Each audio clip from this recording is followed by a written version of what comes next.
My favourite thing is garlic. I have two varieties here. I have white Casablanca and I have pink Germador. So I'm now going to be planting these now. A bit like onions, we use such a lot of garlic in our house, and although you can buy it, there's nothing nicer than growing it yourself. So garlic can be a little bit tricky if your ground is quite hard and clayey, and I've got to be honest, my results of growing garlic have been a little bit mixed, which is why I'm going to plant them in my raised bed, because my ground can be a little bit claggy, especially up the top there. So I thought, seeing as I've got this lovely raised bed now, why not pop it in here and see if the results are any better. So obviously don't forget to like, comment and subscribe so you can see how my garlic does. So first thing to do is to break the bulb up. Now that's probably the trickiest thing to do, like so. So you just break it up into all the separate bulbs. You leave the skin on because that does provide a little bit of protection. So while a little bit might come off, and don't get too het up about it, you leave the skin on, you don't peel them, so break them up. And as a general rule of thumb, the bigger the bulb, the better your results, is what they say. Whether that's true or not, I don't know. And there's a couple of types, there's soft neck and there's hard neck, and mine had a little stem going through the middle, so that tells me that it's hard neck. So it's really easy to tell what you've got. So we've got, if you've got a bit of an icky one, obviously don't plant that. So let's get rid of these little bits here. And I probably won't plant all the little small ones. So what you can do is plant the bigger ones, but the little ones, you can always take them home and use them. So don't forget that. Rather than waste them, take out the little tiny ones and you can actually use them to cook with. So I'm going to put them to one side.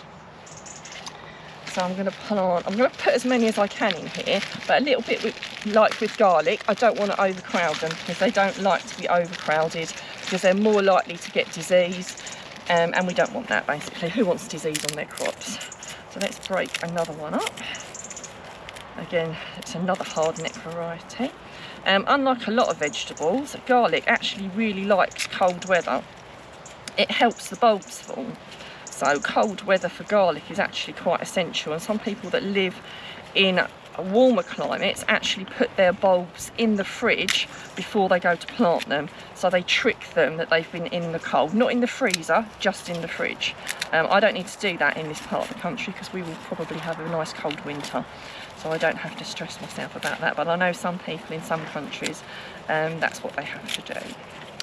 So there you go, let's get rid of those bits, and the little ones I will cook with. So they're all broken up. Let's just get rid of all these little shell things here. And I'm now going to show you how I plant them now that I've tidied them up a little bit. Now you can use a dibber or a trail. And these are a little bit different to onion in the fact that you do plant them down a little bit deeper. Now the same with onions, you can plant them in module trays if you want to.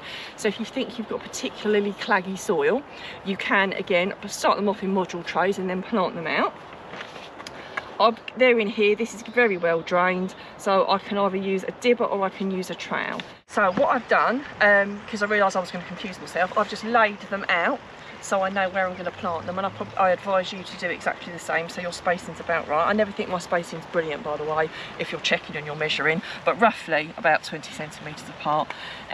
So just as a general rule of thumb, just make sure you plant them the right way round. It's really easy to get them around the wrong way. So obviously you've got the bottom bit there that the root comes out of, and then you've got the top little tip there at the top. So obviously the root goes at the bottom, the little pointed bit goes at the top. Like I said, obviously just a dibber or a trowel, or if it's soft enough, just push it down. So you basically want enough soil above it, which is about the height of the actual garlic itself. So you're planting them down a little bit deeper than the onions, and then obviously just cover them up. If it's soft enough, you could just poke them in, but you might not get them down far enough. So if I'm honest, a dibber is a really, really good investment. And even I check what way round the bulb is, because they're quite similar with the shape, so it's very easy to get them around the wrong way. I'm sure I've poked the odd one in around the wrong way before, and if you put them around the wrong way, they've got to grow round themselves, which would be really, really awkward. So I hope you've enjoyed this video. If you've got an abundance of crops like I have, I've got a video on dehydrating my vegetables. There's a link up on the screen and one in the description.